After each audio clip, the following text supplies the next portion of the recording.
The older generation had a different mentality. It was like, I can't wait to backpack through Europe and I can't wait to go eat in the stalls of Asia. You don't have to do that anymore. I'm Dalia Colon, and this is The Zest. Citrus, seafood, Spanish flavor, and Southern charm. The Zest celebrates cuisine and community in the Sunshine State. Take a trip around the world without ever leaving Florida.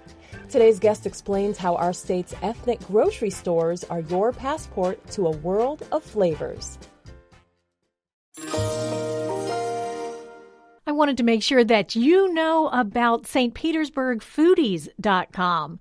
If you're looking for fun and good food in St. Pete, there are restaurant reviews and podcasts featuring local chefs, restaurateurs, happy hour suggestions, and a lot more.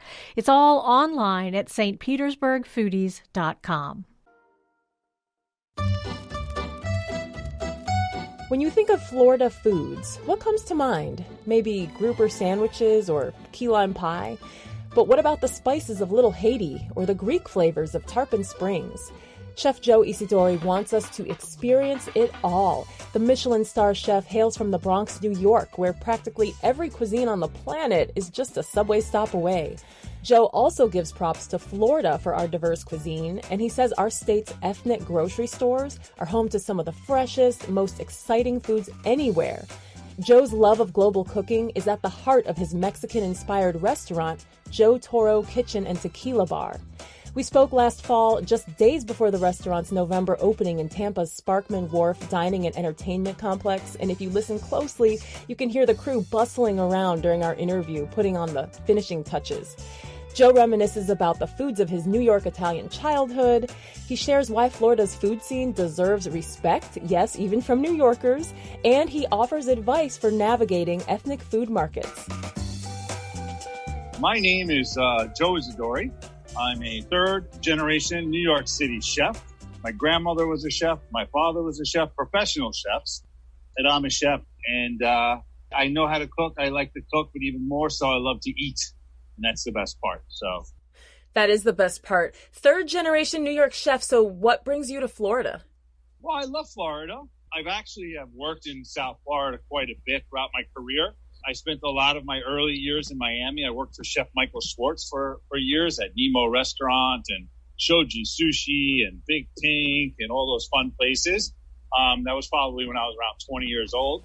And then, I kind of did some stints all up and down the southeast coast of Florida. And there was always jobs that I had that would allow me to work down here in the winters. And then I end up working up in New York in the summer, so it was a lot of fun. So I got a lot of love for Florida. My family lives in Jupiter. They all migrated down here, like us typical New Yorkers. Florida's got it. So some people get Florida bad rap, like, oh, Florida, it's where people retire. Not really true. Come down here, there's great diversity.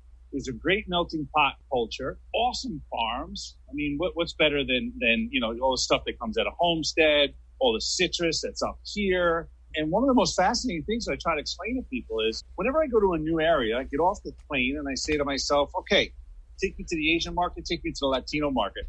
To me, those two things are the heartbeats. And they are the ones that are people that are cooking food and using flavors that are, somewhat indigenous to their way of culture. But all of those people take those flavors and weave them in to whatever's in their backyard. And to me, that is just the most fascinating thing because it's never the same. Whether you show up in Las Vegas and it's a predominantly Mexican and, believe it or not, Vietnamese, Filipino culture, they have their own twang of food. And I'm finding that in Florida now with the mix of Latino and some Asian populations. And between Tampa, especially in Orlando, I'm finding a lot of that. We've incorporated that frame of mind as that's my version of local. Into Jotoro. And Jotoro, it's got your Mexican vibe, but at the end of the day, it's got Joe's food, which is food that will take you down a culinary journey of probably more geared towards, East LA or Austin style Tex-Mex. But I kind of throw in a little Korean barbecue here, a little Vietnamese steak there, and it gives it a little bit more interesting flavor. So we're not on the nose as your typical, rice and beans kind of joint. Make sense? It does make sense. And I'm so happy to hear you have love for Florida and Florida food, because it's not just grouper sandwiches and key lime pie. Not that there's anything wrong with that. You being I know, right? What else do you need? You being a New Yorker, a lot of people think that New York is the center of the universe, and it is pretty great. But what have you come to appreciate about Florida's food scene in terms of the way those flavors and cultures express themselves? You talked about how someone from a Latin background might use, say, a mango differently than someone from an Asian background. What are some things you've tried here in Florida that you've fallen in love with? Actually, you know what? A cocktail is a good way to describe it. So we have this cocktail on the menu. It's called a pineapple mango nada, right? So a mango nada is like a spiked mango slush, right? And it's very, very typical in Mexican cuisine, you know, parts of like that California, Mexico coast. You find them in East LA a lot, or throughout Southern California. And they're basically, you know, like what a frozen margarita is to typical restaurants, a mango nada is to those people. I said to myself, well, mangoes, you know, are a great indigenous thing to Florida, and this cocktail is great. So what I did was I created a pineapple mango nada, you know, so to kind of give it that Floridian feel, if you would. And then I added some rum and some tequila to it. And how I incorporated, you know, like that vibe is I used these spices called tajin, Tajin, which is like a chili lime salt. And then I added some chamoy to it, which is a Mexican snack sauce that they, you know, sometimes you'll see like in New York, I see it a lot. Like you'll see the Latina ladies selling these bags of fresh cut mango in this little cup of red sauce with the fresh lime and some seasoned salt. Well, that's all tajin, chamoy, and all that stuff. So they love to take fresh mango, season it with tajin, squeeze some lime in it, and dip it into this chamoy. And I said, well, I want to turn that into a cocktail. And that's what I did. So it's kind of like, you know, something that I love about Florida, which is, you know, the Floridian mango. And I always want to eat a mango when I come down here. I remember when I lived in Miami, having mango trees in the backyard. It was like when I grew up in New York, I had an apple tree in the backyard. Now I got a mango tree. And I just took that kind of simple approach and made something that I felt was, you know, conducive to a traditional Mexican cuisine, but I made it more Tampa, more Florida, and I gave it a little bit of, you know, my own twist to it. That sounds really refreshing. Anything mango is always going to be a good time. What's your family background, and what kind of food did you grow up eating?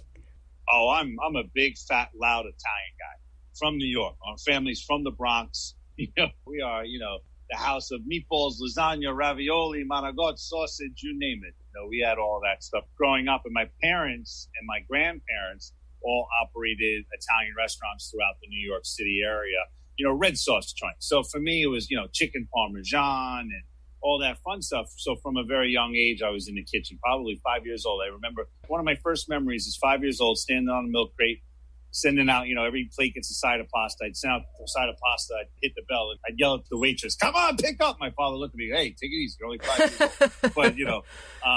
But, you know, that's how I grew up. And my dad used to tell me all the time, because I was like, oh, I want to cook fancy food. And he was like, you don't need to cook fancy food. This is the kind of food that pays the bills. Because back then, being a chef wasn't glamorous. It was just, hey, look, this is what we do. You didn't walk into a room with your chest up in the air and say I was a chef. You know, this is just how we paid the bills and, you know, had a nice car in the driveway. And he would always tell me chicken parmesan pays the bills. Don't forget that, Joseph. And, you know, I went on in life, went to culinary school and won Michelin Stars and all these other awards. And he would always say to me, you know, hey, Joseph, remember the chicken parm pays the bills. You know, unfortunately, you know, a little while back, my dad actually passed away. And he passed away in his kitchen doing what he loves to do, cook. But it always reminded me that I don't care if you got foie gras, oysters, and Michelin Stars. Don't mean nothing if you're not paying the bills, or most importantly, not making people happy. And what the wisdom was back then that I learned was, it wasn't just chicken parm that pays the bills. It was chicken parm makes people happy. So cook food that makes people happy. So every time I open a restaurant now, I think about what's my chicken parm here. And here at Jotoro, the chicken parm is, I like to say, the enchiladas. I love enchiladas. Everyone loves enchiladas. There's cheese on them. There's sauce on them. There's meat inside. There's beans inside. They make everyone happy. So my chicken parmesan at Jotoro are enchiladas. And coincidentally, when I was a kid, well, not a kid, late teens, early 20s, my father would say, let's go to the local Mexican restaurant. And that's how he used to talk. He was a big, big, burly guy. We would always go and we'd get two things. We'd get enchiladas and we'd get big, giant golden margaritas, which is like a Cadillac margarita, but it had Grand Marnier in it. And he used to make him feel so fancy. Oh, we got Grand Marnier in it. So, but at the end of the day, that made him happy. That made me happy. So we're serving that same kind of food here at Jotoro to make everybody else happy. And that's proverbially my chicken parm at Jotoro. Wow, what a great memory and life lesson. I'm sorry to hear about your dad passing, but I bet he would be smiling when he walked into your new restaurant, Jotoro. He's happy. He's happy. He was bigger than life then. He's just a legend now. So still there. And we have it on the menu. We have it. My father's name was Artie. His name was Arthur. And my partners and I, we were like, you know what? We're putting Artie's Golden Margarita on the menu for everyone to enjoy. And every time somebody orders some enchiladas and has a golden margarita, it's a little nod up in the sky to my old man. Salute, as we say. Oh, I love that. That's beautiful. Being an Italian kid in the Bronx, I don't know if there were probably a lot of other Italian kids in the Bronx in your neighborhood, but what kind of food would you take in your lunchbox? Or like if a friend came over and you were having chicken parm for dinner, were you proud or were you kind of trying to hide it? Well, yeah, I grew up in this area called Yonkers, which is just right next to the Bronx. But it was all Italian kids. I hate to break the news to you, but I used to go to school on Mondays, and like some of the other kids that weren't Italian, they'd have a ham and cheese, a turkey sandwich, maybe peanut butter and jelly. I used to get the leftover meatballs from the pot of gravy, put stuffed in between two pieces of bread, and everyone would look at me like, "What's that?" And then sometimes I'd come to school with the Nutella sandwich, and the kids thought I was the coolest thing in the world that I used to be able to eat chocolate for lunch. But all I wanted was a damn ham and cheese, and my mother wouldn't give it to me. So I would tell my mother, I'm really hungry, Mom. Give me 2 Nutella sandwiches. She said, oh, no problem. I'll give you 2. My son's a growing boy. And I go trade those suckers for ham and cheese sandwiches from the other kids. The Irish kid used to have a ham and cheese. I had the chocolate sandwich. Hey, kid, give me a ham and cheese. I'll give you some chocolate. They loved it. So, that's what it was like growing up in, Italian household with my lunchbox. I do remember one time, I went to school and there was like this kid who came into the neighborhood. His family must have came from Japan and they must have came here for work and they were in our neighborhood. And the kid opened up his lunchbox and he had sushi in there, like a big rice ball. He didn't really speak English. And I remember going up to him going, hey, come on, let me get some of that. I got some chocolate for you. Italian kids always had, in their lunchbox, pastries, Nutella, meatballs, Tupperware of pasta. It was never the normal bag of chips, ham and cheese in my house. Man, if I could have gone to school with you, we could have done some deals. Listen, I was a hustler back then, too. So now, earlier you said when you get off a plane, you always look for the Asian market and the Latin market. And then what do you do from there? What tips do you have for those of us who are visiting other places? You walk in and where do you start? Yeah, so you always look for the ethnic food markets, not just Latino or Asian. There's great Middle Eastern markets and whatever the flavor of vibe is, there. So I'll find some, like I said, like a Middle Eastern market, a Latino market, an Asian market. What you'll notice is in the produce sections of those areas, they'll have some local products in there because they're very much into eating local because they want fresh. And you'll find local seafood, you'll find local produce.